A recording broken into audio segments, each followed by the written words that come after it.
Hello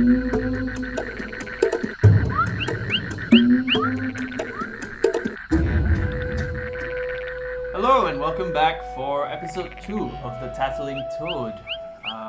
Today we are gathered in person, not online. Yes, because the COVID restrictions have relaxed, so I can see my two co-hosts. Speaking of which, we are joined by one extra person today. So we have Sankar, Ingg Thong, and Shiva. Alright, welcome to the team, Shiva. We're very excited to have you with us. Thank you for having me. I realized the last time, Ingg Thong, you and I didn't really introduce ourselves properly. And I guess the audience might want to know who is talking to them. So maybe we can just go around and do a round of introductions. I can start. Sure. My name is Sankar. I am currently a teaching assistant at the National University of Singapore. And I love reticulated pythons. That's my thing. Ingg Thong? Yeah, for me, I'm currently a student in the University of Reading, which is located in the United Kingdom. I'm currently studying zoology and hope to pursue something related to bioacoustics. And I'm Shiva. I'm currently a research assistant at the Lee Kong Chian Natural History Museum, and I assist with research in the museum. Wow, very descriptive of your job title, Shiva. Thank you. Thank you. Okay, so do you guys want to tell the audience what we're going to be doing here today? Yeah. I mean, in episode 1, I guess we had a more structured episode. We had like a simulated guided walk. Simulated guided walk through Pasir Ris Park, right? And that was really great. We got great reviews and everything. But I think we want to try moving towards some more freeform content. Start having more herpetological discussions, stuff that people can kind of really learn from and appreciate. Yep, I'm interested to see what this podcast can bring to the public in the future. There's a lot of potential for it. Yeah, for sure. And I think the main kind of thing we're going for with this podcast is to bring serious herpetological discussions to a more general public. Yeah. So making it digestible, making it understandable, and bite-sized. Okay, so today's episode is made specifically for the Festival of Biodiversity, or I should say the Festival of Biodiversity, because virus and the whole gist. So for those of you who don't know, the Festival of Biodiversity is an outreach event held by national parks every year. It's also co-organized by the Biodiversity Roundtable, which is kind of like a coalition of green groups in Singapore. So you have all these different groups coming to usually very central locations like malls. And we bring people our stories. We bring biodiversity to the people.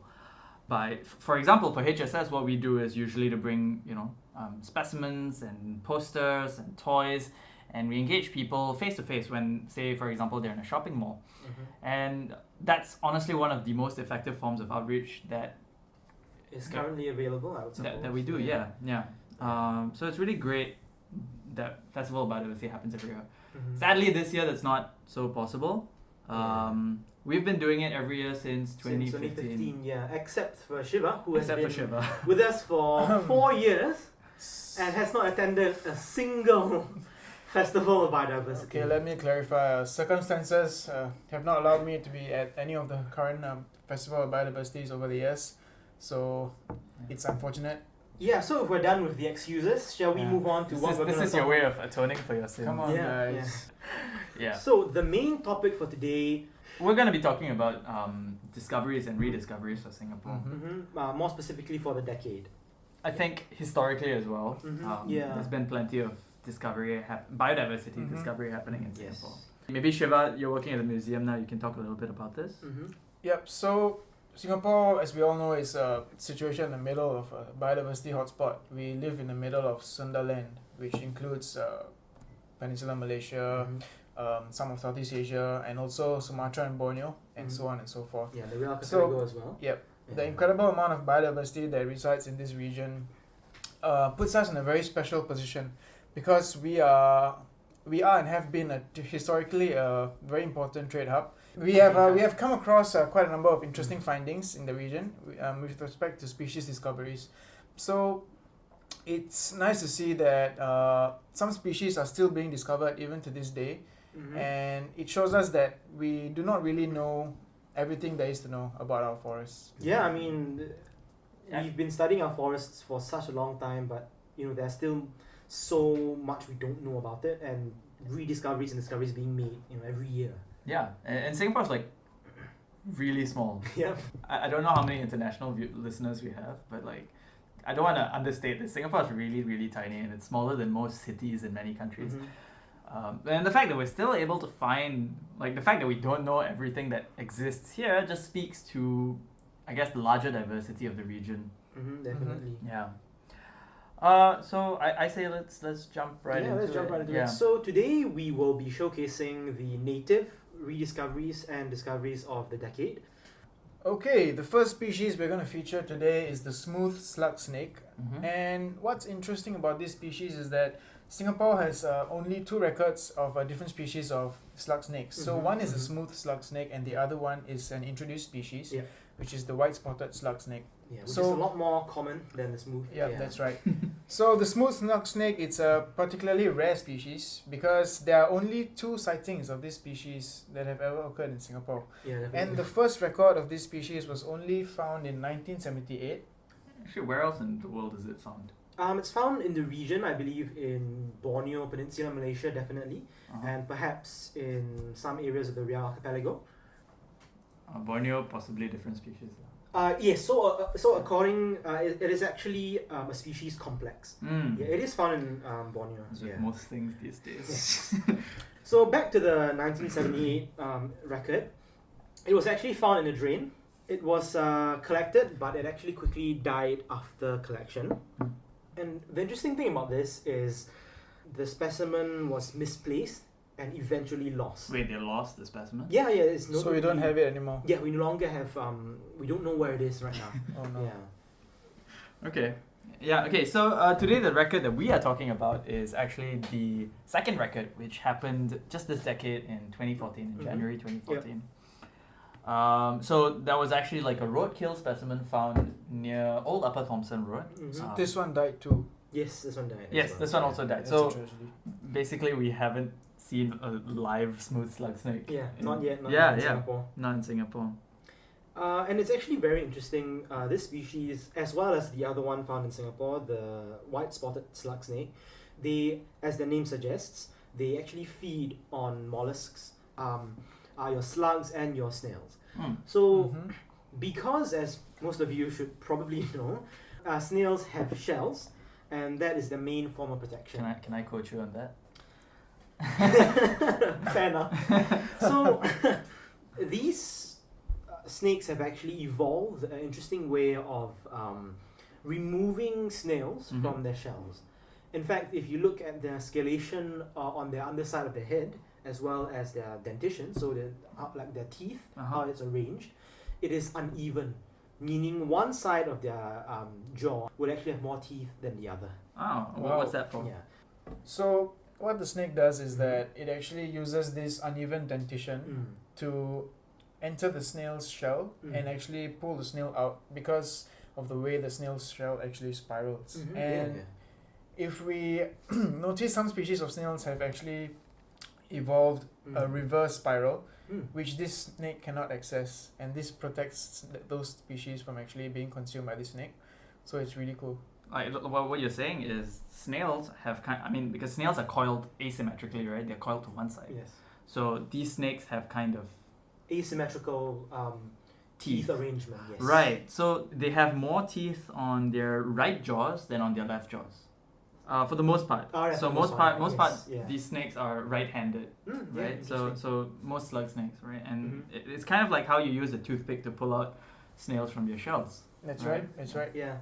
Yeah, so this snake enjoys escargot on the regular. Yeah. Okay. I'm getting jealous. So while we are on the topic of a rediscovery. Yeah, I guess to answer that question, you have to ask what constitutes a loss, right? Because you have to rediscover something that's been lost. Definitely. So what, Because, I mean, if you lose something and find it in a year, that's definitely not a rediscovery. so how do you know that something is not there? So So I believe the IUCN guidelines state the number of years to be 50. So if a certain species is not sighted or found, dead or alive, within a span of 50 years, it is considered extirpated, meaning presumed nationally extinct. Mm. Mm. Yeah. So But it can still be found in other places. Yes. definitely. yeah, I see. yeah. Hi there, this is Sankar from the future, just interjecting here to issue a small correction. Ingg Thong just mentioned that species that have not been seen for more than 50 years are considered extinct. This was a rule that was used by the World Conservation Union, but in the 1990s this rule was tightened and it was clarified. So now a species is only declared extinct if there is no reasonable doubt that the last individual has died. That is to say, massive appropriate survey efforts must be conducted to ensure that the species is actually extinct. All right, back to the podcast. Yeah. That kind of actually brings us on to the next species, Yes. which Which is, I suppose, holds the record of longest time not seen. for, are you ready? 172 Wow. years. That is So- long. Yeah, Yes. this snake was not seen in Singapore for almost 2 centuries. And it was in fact the lined blind snake. Yeah, and the first record of this in Singapore was in 1847. Mm. Such a long time ago. Let's. We actually do have a photo of it. in Yeah, front of we have a us. photo here. Yeah, let's have, Shiva, do you want to try describing what it looks like here? So what I'm looking at seems to be a piece of extra thick udon, and it's quite uniform in shape. So it looks like something you might mistake for a tree root Mm. or maybe a piece of rubber on the ground. Mm. Yep, and it's really sleek as well. But I do see some lines running along the length of his body. Yeah, exactly. So yeah, I suppose that's why it was named the lined blind snake, right? Amazing intuition. Spot Thank on, you. Shiva. Yeah. Thank you. This species was actually found dead, Mm-hmm. unfortunately, on a biking trail. Again. Yes. Yeah, I A know. majority of these ones will be actually dead. Yeah, many of these. Yes. So it was found dead on a biking trail by none other than Dr. John Van Wyk, Mm-hmm. who's actually a lecturer at In NU. National at NUS, University of yeah. Singapore, right? Yeah. That's right. He teaches the Darwin and evolution module. He Yeah. does historical. He's like a historian of. He's Natural he's a evolution. science historian. Ah, right, science. Yeah. He's also an avid biker.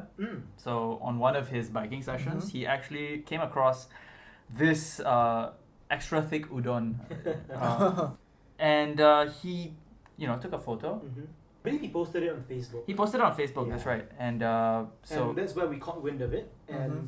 at first, we did not really think. we thought it was a white-bellied blind snake. Yeah. It's first. another species of blind snake in that's found Singapore. which Yeah. is rare, but not as rare as this, obviously. Yeah. So we thought it was somewhat commonly seen. So we did not really pay it much mind. We did say that It should be collected. Yeah, it should be collected. So yeah. Luckily it was collected. Mm-hmm.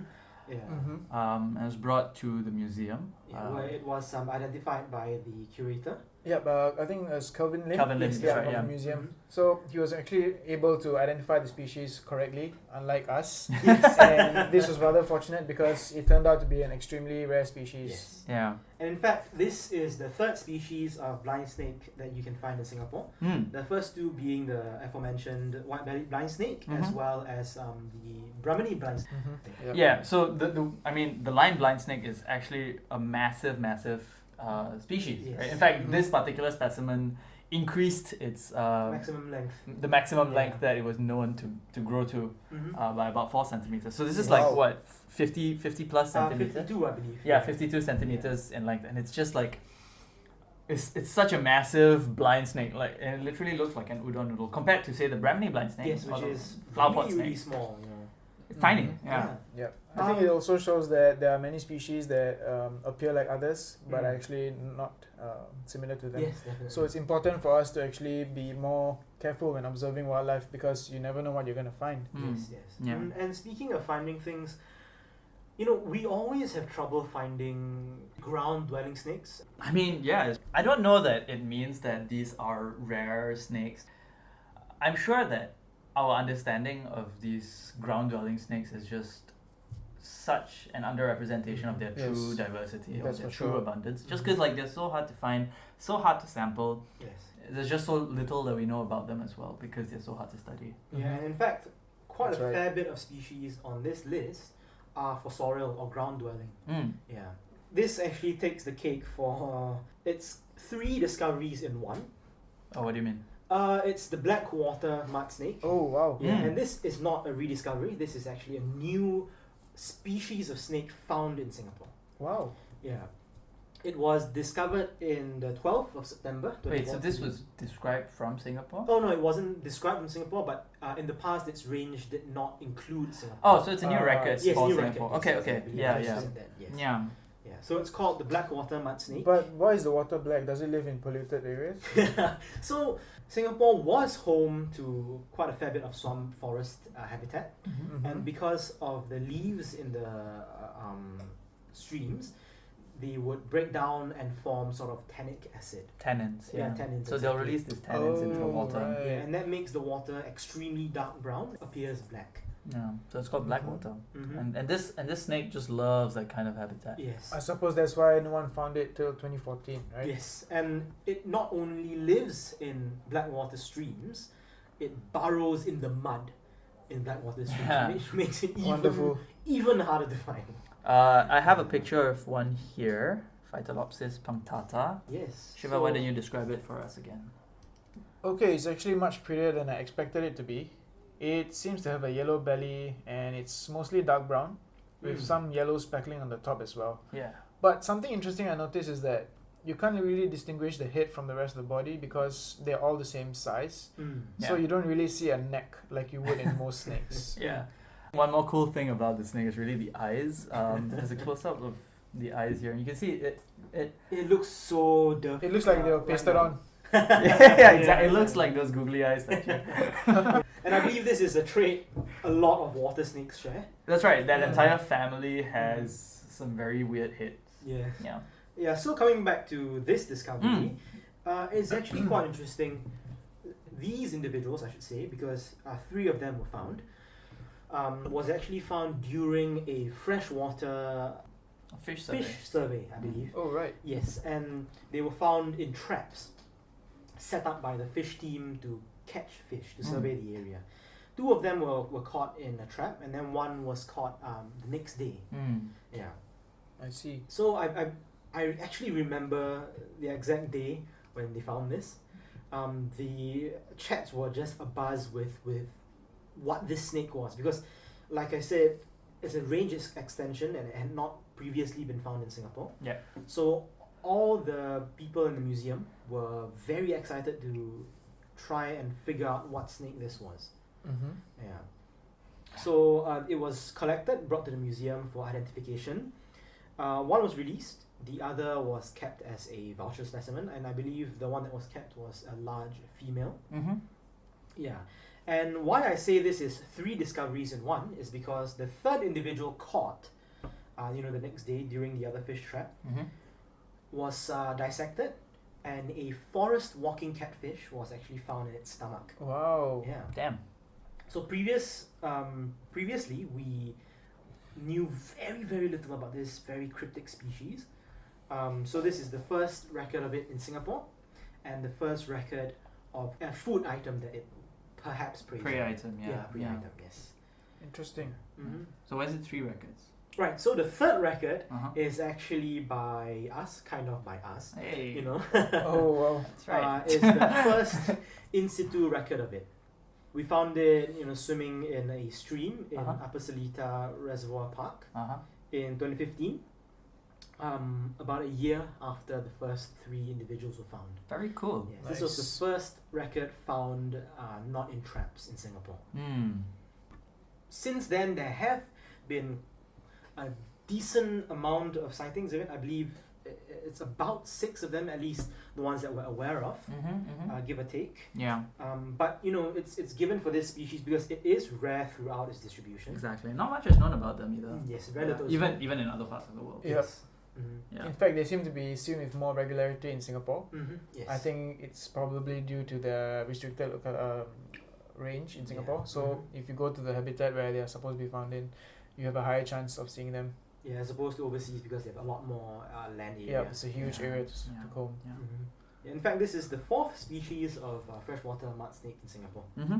Yeah, the other 3 are interesting. One of them is indeterminate, the Selangor mud snake, but I believe that can be a species discussed for another podcast. Maybe we'll find it in another fish trap. Yeah, hopefully, check back in a year and maybe we would have that. Yeah. Yes. Okay, moving on. Yep. What is the next species on our list? So it seems we're talking a lot about snakes, but I assure you we will transition to other groups of Other taxa. other groups of herpetofauna in a bit. This last snake, Shiva, you want to tell us a bit more about it? So the last species of snake we have here is actually the Grimlet reed snake. Mm. This is actually a really small species because all reed snakes are actually quite small Yep. Mhm. and they don't grow to a very large size.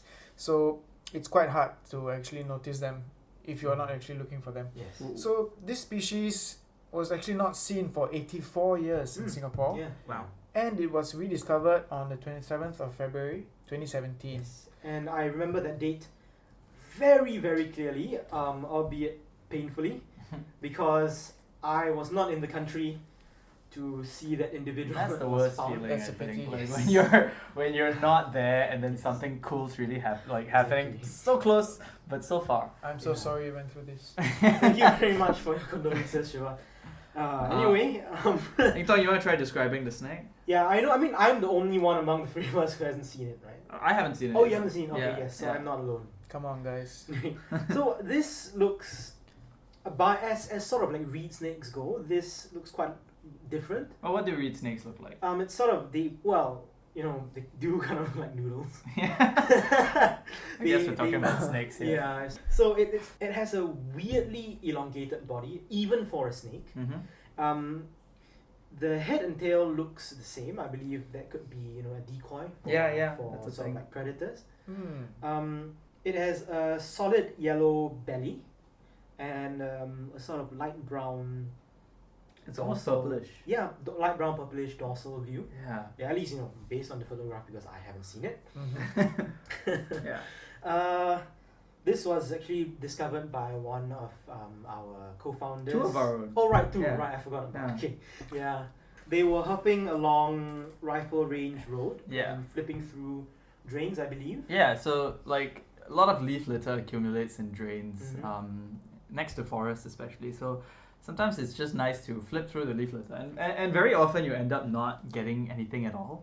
But sometimes For you sure, get- for sure. Yeah, sometimes you get, cool stuff like your calamarias, your giblet reed snakes. Yeah, I wonder where this first record was found. Okay, so the first record of this Mhm. species in Singapore was actually not on the mainland. Oh, was So it? this no way. species was collected on Pulau Pawai. Where's that? I've never heard Okay, of it. Pulau Pawai is one of our southern islands, Mm. and it's Ah. actually part of the SAF firing islands now. Oh, I see, So it is actually out of bound to the public. I see. No so way. you can't actually go there. When was it And found again? This was in 1933. Yep, Damn. back when everyone could go to any island. Wow, I There were suppose- people living Yeah, on those exactly. islands. Yeah. So Yeah. a lot has changed since then, and it's interesting to see that such a species is actually occurring on one of our southern islands, Mhm. and it may also point to the fact that there are other species that could possibly be there that we actually haven't discovered. Discovered exactly. Yeah. Wow, that's so exciting, right? Like, Yeah, I mean, like you so often just forget that there are like islands with their own completely cut off ecosystems from us. yeah, and actually that's quite an interesting topic we may touch upon in the future. Mhm. And island endemism. Yeah. That's pretty cool. And this is the 4th species of reed snake found in Singapore, the 3rd of its genus. Wow. Yeah. third of its Yeah, okay. the third one. Calamaria. Yeah, calamaria. Yeah. Yeah. Yeah. It always so- makes me think of calamari rings. Yes. So this species, every single time we bring it up to the public, because it's the name of the genus is Calamaria, they Yeah. always link it to squid rings and things like that. Yeah. Not really sure why they call that. Yeah. If you know, let us know. You can email us or yeah. Okay, so the next group is quite frustrating. It's a nightmare, Yes. frankly. You wanna? Yeah. Okay. So I'm gonna be talking about not a snake this time. Finally. It's actually a group of geckos. Yes. So these are known as bent-toed geckos, or the genus Cetadactylus. Yes. Right, so you all know usually your geckos have like these toe pads, Mhm, right? yes. Yeah, but we'll put that picture up of Yeah, your no problem. toe pads. but these geckos are called bento geckos because they have literally bent toes. Oh no, did their toes like break or something, or? I'm not even gonna dignify that with a response. they have claws at the end of their fingers. I see. right? So So they can't really climb ceilings. they are forest geckos. So you Oh, find right. them. Okay. Wow. You find them on rocks and trees, Mhm. where their claws are able to get recessed. They don't have the same sticky pads that your other geckos have. But you might think that this is an anomaly, but Uh-huh.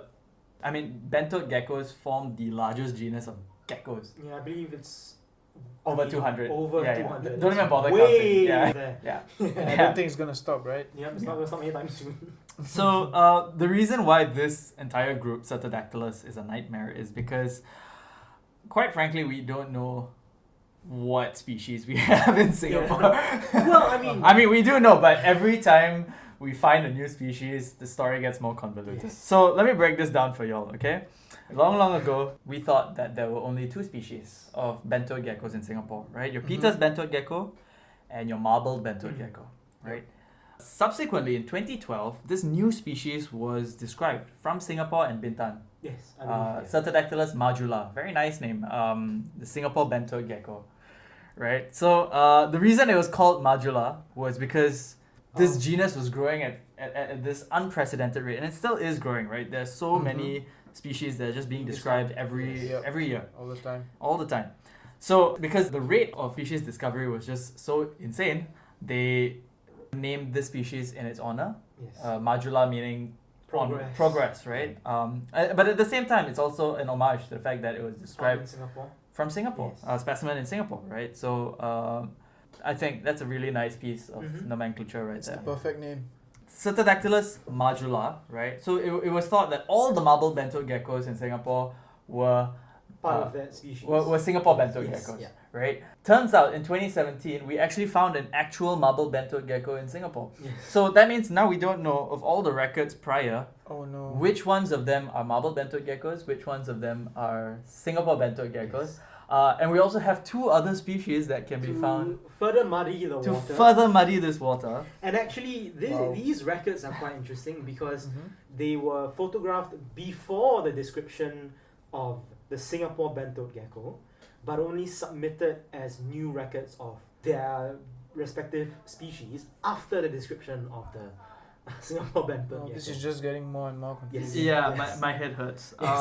So they are the peninsular bento gecko, and the Yep. other one is the Panty bento gecko. Mm. So these are the 5 species of bento geckos that we know to be present in Singapore Mhm.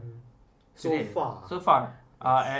And while I'm always happy to have more species, I think it's a very confusing group to get your head around. Yes.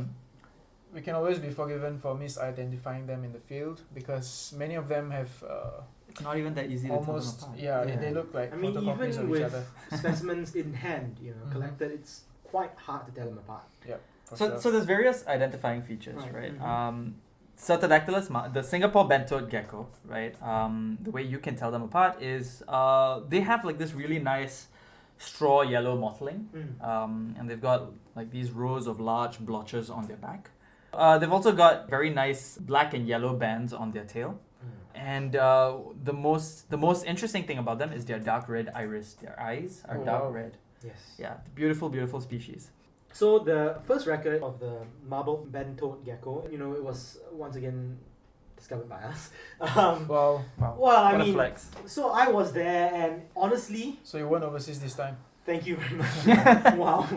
So, honestly, I thought it was a Singapore's bent-toed gecko. The only reason why I photographed it Mhm. was because it looked like a very pristine sample of a Singapore Sample? bento Oh, gecko. like Yeah, specimen. Yeah. Oh Yeah. right. So after we took the photo, we went back. We were, sorting through our photographs, and we were like, that looks weird. Mhm. We should probably check what it is. And after what was it, a couple of days of checking and emailing the expert on Bento geckos in the region, Yeah. we realized, it's actually not a Singapore Bento gecko. Yeah. It's your marbled Bento gecko. Wow, so it appeared again. Yeah. Yeah, so it's really confusing when you have these species complexes, right, which all look the same, but they're all discrete species. Yeah. And I think we should acknowledge that most of the work on this group of geckos is It's done by by Lee Grismer, Perry Wood Jr., as well as Kelvin Lim Yes. from our Oh, very own yes. museum. Yeah, Mhm. and I'm sure I'm missing out other people who have contributed a lot to understanding this genus. But yeah, it's a really, really neat species. Yes, but it's a very confusing Yes. species to see in the It's a wild. headache. So the next one we're gonna talk about is actually the only the only amphibian on our list, Yes. Mhm. the yellow-striped Sicilian. Aha. Now this is not strictly speaking a rediscovery Yeah. because it was not seen for 20 years as opposed to Oh, that's not too long. stipulated 50 years by IUCN. Uh-huh. But it is still a very interesting record because it is a new locality and it is extremely rare in Singapore. Sicilians in the region, in fact, are extremely hard to study Mm. because Mhm. the adults burrow into Once again, um, because of their the lifestyle. earth. Exactly, Yeah. and the juveniles are aquatic. Yeah, I mean, Sicilians anywhere around the world, it's just like so cryptic. Yeah, Yes. and I suppose most people, even if they see them, they would would just think that mistake they're them for or- worms. Yes, exactly. Or Exactly. eels. Mhm. Yep. Yeah, I mean, among the three of us have. I've I've never seen. seen a Sicilian. I've not seen a Sicilian. Oh, okay. before. I've seen Yeah. two individuals, an adult and one juvenile. Mm. Yeah, Oh. both in Peninsular Malaysia. These individuals were found in Bukit Timah Oh. during an ongoing survey in 2015. Yeah. It was Nice. the comprehensive biodiversity survey of the entirety of Bukit Timah Hill. There was a herpetofauna team. Mm. Mhm. Unfortunately, they were not the ones who found. We didn't find this. Yeah, we did not find them. We were part of. Was it the fish team again? Yes, it was. I think we should just resign right now. and let the fish team take over. They seem to be doing everything. Yeah.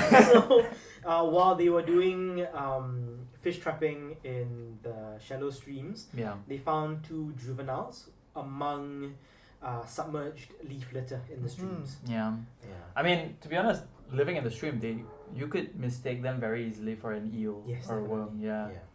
I know I would. They are nationally critically endangered, Mm-hmm. and like we said before, very, very little is known about them. In fact, I believe we don't even know what they eat. Not much. No. Yeah, not much. Mm. Yeah. Yeah. No.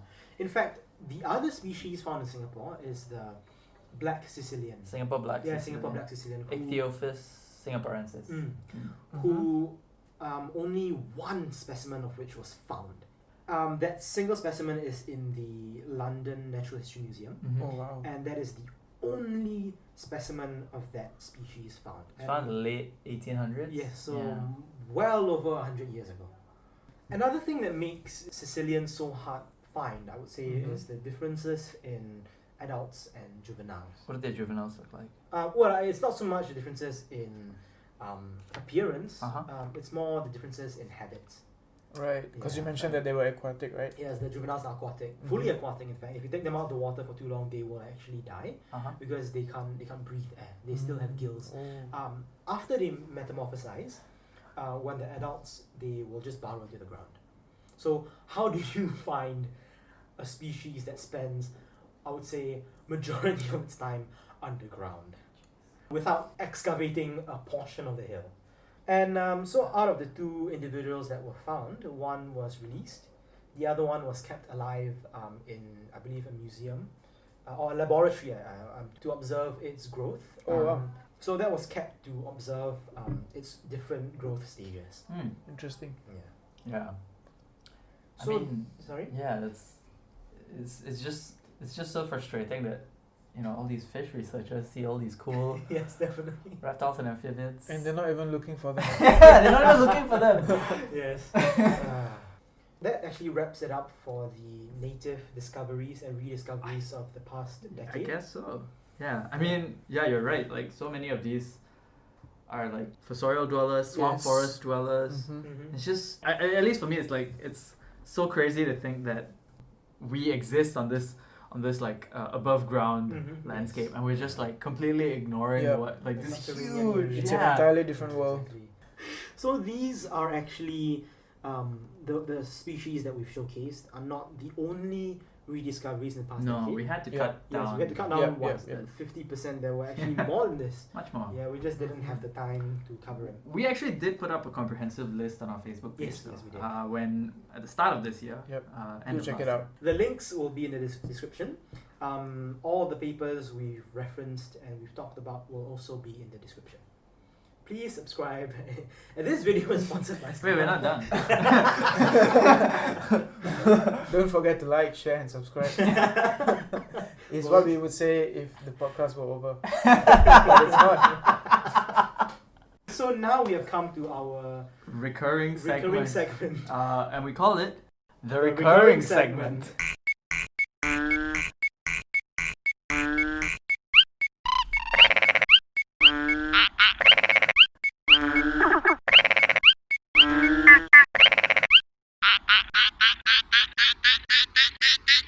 Okay, so I've prepared a game for this recurring segment, and it's called the imitation game.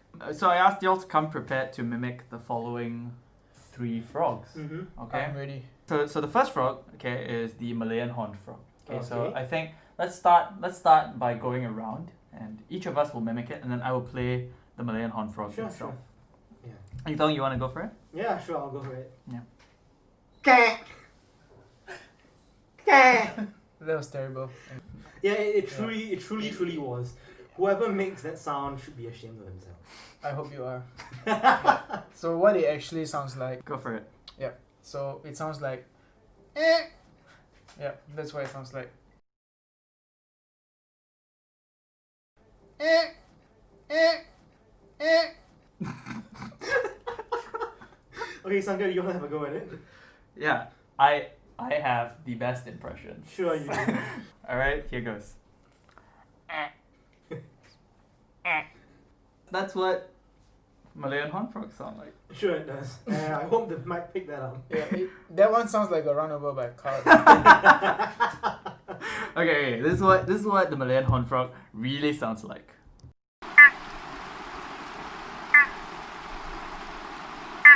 Okay, so the next frog is your dark-sided chorus frog, This would be Microhyla heimonzai. be hard to imitate. Sankar, you want to have a go at it first? No. Fair Yeah, enough. I'm not even gonna try. No, do it. Come on. Fine, I'll try. Yeah. It goes. Krr, krr, krr, Yes, kind that of. is exactly what it sounds like, everyone. He's absolutely right. Can you guys just try and make the Go sound? for it, Shiva. It's like click, click, click, click, click, click.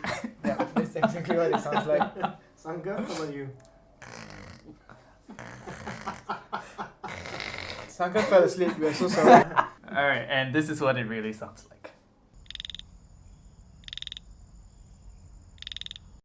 Okay, and the last one, which I think would be our favorite one, is your banded bullfrog. Introduced species, but very vocal. Yes. Banded Yes. bullfrog. Shiva, do you want to start? Sure, it sounds like.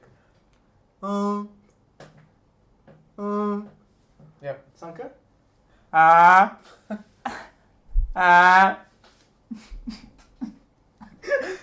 No.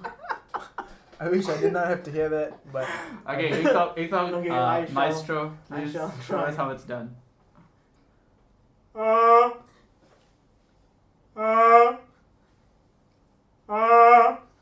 Yeah, I don't even have to play the real audio clip for you all. That's Mhm. exactly what it sounds like. But anyway, That was here is the audio cue because I do not sound like that.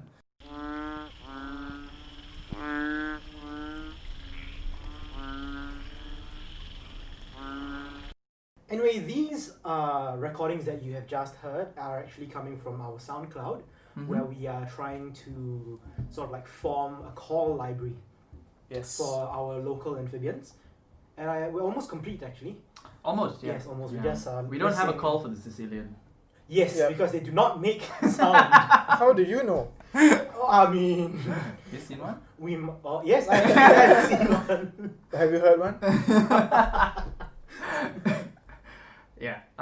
Yeah. So do check out our SoundCloud. Link is in the description. Yep. And one more thing. Speaking of frog calls, we are ending the monsoon season, so the frogs are very active. We are actually doing a frog call collection drive. Initiative. Yeah, initiative Mm-hmm. kind of thing. And this kind of helps us understand where these frogs are calling, when they are calling, what frogs are calling as well, and that kind of data is really important to understand as well. So if you do hear any frogs calling, you can just go out, record it on your phone, and just input that data into this very simple Google form right here. Mm-hmm. Nice. Yeah. Okay, so that about wraps it up for us, I believe. Yeah. Do you all have any other business that you want to talk about? Not Nope. really. Oh, I Not for suppose me. if you like this podcast, do let us know. You can let us know through our various Social social media. Yeah, contact us at herbsocksg@gmail.com. Find us on facebook.com/herbsocksg. Yep. Instagram. Instagram as well. Instagram at herbsocksg. Same thing for Twitter at herbsocksg. You can also check out our website herbsocksg.com. Well, that's it for us here at the Tattling Tour. Yep. Thank you all so much for tuning in. See We'll you catch you next time. on our next episode. See you.